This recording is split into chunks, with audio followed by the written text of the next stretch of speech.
بسم اللہ الرحمن الرحیم۔ السلام علیکم ورحمۃ اللہ وبرکاتہ۔ امید کرتا ہوں آپ سب خیریت سے ہوں گے۔ آج کا ہمارا عمل بیماری کے حوالے سے ہے۔ اگر آپ کسی لا علاج بیماری میں مبتلا ہو چکے ہیں یا آپ کسی ایسی بیماری میں مبتلا ہیں جس کا علاج ممکن نہیں ہے، ڈاکٹروں کے پاس جاتے ہیں، دوائیاں بھی کھاتے ہیں لیکن بیماری ٹھیک نہیں ہو رہی، آپ کی کوئی بھی بیماری ہے، کسی بھی قسم کی شوگر ہے یا بلڈ پریشر ہے یا کوئی بھی بیماری ہے، کہیں درد رہتا ہے، کوئی بھی بیماری ہے، آپ اس کا حل چاہتے ہیں، علاج چاہتے ہیں، تو آپ یہ مختصر سا عمل کر لیجئے۔ انشاءاللہ اس عمل کی برکت سے آپ کی ہر بیماری بھی ٹھیک ہو جائے گی، آپ کو شفا بھی مل جائے گی۔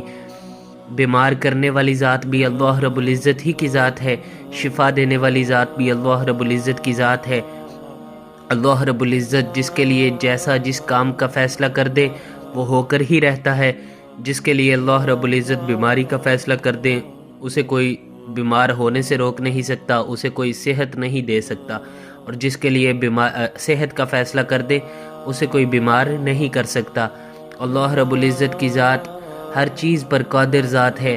اللہ رب العزت چاہیں تو ساری دنیا کے ڈاکٹر بھی آپ کو جواب دے دیں، تو آپ کو کہیں کہ آپ کی اس بیماری کا کوئی علاج نہیں ہے، آپ ٹھیک نہیں ہو سکتے، تو اللہ رب العزت چاہے تو فوراً وہ بیماری ٹھیک ہو سکتی ہے، آپ کو دوبارہ شفا مل سکتی ہے، آپ موت کے منہ سے جا کر بھی واپس آ سکتے ہیں۔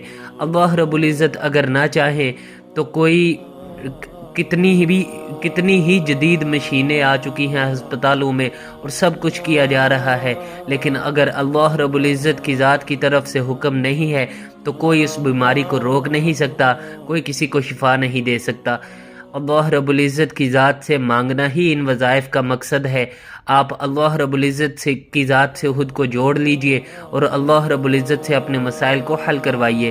اس کے لیے نماز کی پابندی اور 100% گناہوں کو چھوڑنا، یہ دو کام کرنے بہت ضروری ہیں۔ عمل میں آپ کو بتا دیتا ہوں، بہت ہی فضیلت والا، بہت ہی برکت والا عمل ہے۔ آپ نے اس عمل کو کرنا ہے، لیکن ان دو باتوں پر عمل کرتے ہوئے جو میں نے آپ کو بتائی ہیں، نماز کی پابندی اور 100% گناہوں سے بچنا، آپ نے ان دو باتوں پر لازمی عمل کرتے ہوئے وظیفہ کو کرنا ہے، تب ہی آپ کو وظیفہ کا فائدہ ہوگا، ورنہ آپ کو کسی وظیفہ کا کوئی فائدہ نہیں ہوگا۔ بڑھتے ہیں عمل کی ترتیب کی طرف۔ اس سے پہلے عمل کی عام اجازت سب کے لیے ہے، لیکن خاص اجازت کے لیے ہمارے چینل کو سبسکرائب کر لیجئے۔ عمل کی خاص اجازت کے لیے ہمارے چینل کو سبسکرائب کر لیجئے۔ عمل کی ترتیب سن لیجئے۔ عمل کی ترتیب میں سب سے پہلے آپ نے درود پاک پڑھنا ہے 3 مرتبہ۔ درود ابراہیمی نماز والا جو درود ہے آپ نے اس کو پڑھنا ہے 3 مرتبہ۔ اس کے بعد آپ نے سورہ فاتحہ پڑھنی ہے۔ سورہ فاتحہ پڑھنی ہے 27 مرتبہ بسم اللہ کے ساتھ۔ بسم اللہ الرحمن الرحیم، پھر سورہ فاتحہ، اس کے بعد پھر بسم اللہ الرحمن الرحیم، پھر سورت۔ آپ نے اس طریقے سے 27 مرتبہ 27 ٹائمز آپ نے اس سورہ کو پڑھنا ہے۔ اس کے بعد پھر آپ نے 3 مرتبہ درود ابراہیمی پڑھنا ہے۔ اس عمل کو آپ نے پانی پر دم کر لینا ہے۔ 1 گلاس پانی لے لیجئے، اسی کو ہی ایک بوتل میں ڈال کر زیادہ پانی ملا لیجئے اس میں، یا ایک بوتل پر پانی دم کر لیجئے، بوتل میں پانی ڈال کر اس کو دم کر لیجئے، اور وہی پانی آپ نے استعمال کرنا ہے۔ 3 دن تک مسلسل آپ نے اس عمل کو کرنا ہے، اور 3 دن آپ نے وہی پانی استعمال کرنا ہے۔ پانی کم ہونے لگے تو اسی پانی میں اور پانی ملا لیجئے۔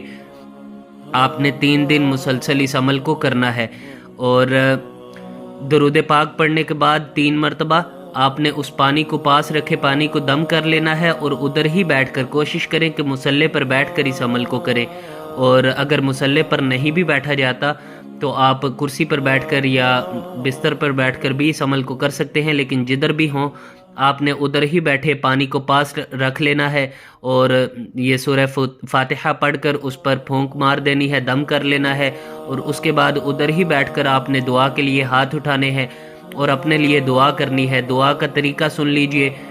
دعا میں سب سے پہلے آپ نے اللہ رب العزت کی عظمت اور بڑائی بیان کرنی ہے، اللہ رب العزت کے احسانات کا، نعمتوں کا شکر ادا کرنا ہے، اور پھر اپنا مسئلہ بیان کرنا ہے۔ جو بھی آپ کی بیماری ہے، جو بھی حاجت ہے، آپ اللہ رب العزت کی ذات سے مانگ لیجئے، اللہ رب العزت آپ کو شفا عطا کر دیں گے۔ بے شک شفا دینے والی ذات اللہ رب العزت ہی کی ذات ہے۔ یہ سنت عمل ہے۔ حدیث پاک میں آتا ہے کہ سورہ فاتحہ میں شفا ہے۔ جب نبی کریم صلی اللہ علیہ وآلہ وسلم نے فرما دیا ہے کہ سورہ فاتحہ میں شفا ہے تو سورہ فاتحہ میں ہی شفا ہے۔ اب ہمیں سورہ فاتحہ سے شفا کیوں نہیں ملتی؟ اس کی وجہ یہ ہے کہ ہمارا یقین جو ہے نا وہ صرف ڈاکٹروں اور دوائیوں پر ہے۔ آپ نے یقین کے ساتھ اس عمل کو کرنا ہے۔ جب بھی کسی کو ذرا سا سر درد ہوا تو فوراً بولا گیا کہ پیناڈول لے لو، سر درد ٹھیک ہو جائے گا۔ ذرا سا بخار ہوا تو فوراً بولا گیا کہ پیناڈول لے لو، ڈسپرین کھا لو تو فوراً بخار ٹھیک ہو جائے گا۔ لیکن کسی نے نہیں بولا یا کسی نے نہیں سنا کہ سورہ فاتحہ پڑھو۔ بھائی نبی کریم صلی اللہ علیہ وآلہ وسلم نے فرمایا ہے کہ سورہ فاتحہ میں شفا ہے، لیکن اگر ہم نے اس کو نہ سنا ہے، نہ پڑھا ہے، نہ دیکھا ہے تو ہمیں یقین کیسے آئے؟ آپ نے یقین کے ساتھ اس عمل کو کرنا ہے کہ سورہ فاتحہ میں ہی شفا ہے۔ ہمارے پیارے نبی صلی اللہ علیہ وآلہ وسلم نے فرمایا ہے تو اسی میں ہی شفا ہے۔ آپ نے یقین کے ساتھ اس عمل کو کرنا ہے۔ انشاءاللہ اللہ رب العزت کی ذات آپ کو ضرور شفا عطا کریں گی۔ اور آپ نے 3 دن مسلسل اس عمل کو کرنا ہے، اور 3 دن وہی دم والا پانی آپ نے استعمال کرنا ہے۔ دعا آپ نے 3 سے 5 منٹ لازمی کرنی ہے۔ دعا کر کے جب آپ فارغ ہو جائیں تو آخر میں 3 مرتبہ پھر درود ابراہیمی پڑھ لیجئے گا۔ حدیث پاک میں آتا ہے کہ جو وہ دعا اللہ رب العزت کی ذات تک پہنچی ہی نہیں جس کے اول اور آخر میں درود نہ ہو۔ اس لیے درود پاک آپ نے لازمی پڑھنا ہے۔ دعا ویسے ہی کرنی ہے جیسے میں نے جس ترتیب سے بتائی ہے۔ سب سے پہلے اللہ رب العزت کی عظمت اور بڑائی بیان کریں، احسانات کا شکر ادا کریں، اور پھر آخر میں اپنا مسئلہ بیان کریں اور دعا کریں کہ پیارے اللہ جی جدھر آپ کے اتنے احسانات ہیں مجھ پر ایک احسان اور فرما دیجئے، میرا یہ چھوٹا سا مسئلہ ہے، اس مسئلے کو حل کر دیجئے۔ عمل سامنے لکھا ہوا شو ہو رہا ہے، بس پانی پر دم کرنا میں نے نہیں لکھا، آپ نے پانی پر اس سورہ کو دم کر کر پینا ہے، وہی پانی آپ نے استعمال کرنا ہے۔ اپنا نام، اپنی والدہ کا نام کسی کو نہ دیں، جادو نظر بدبندش کے نام پر لوٹنے والوں کو پیسے ہرگز نہ دیں۔ ویڈیو پسند آئی ہو تو ہماری حوصلہ افزائی کے لیے لائک کر دیجئے، عمل کی اجازت کے لیے ہمارے چینل کو سبسکرائب کر لیجئے۔ السلام علیکم ورحمۃ اللہ وبرکاتہ۔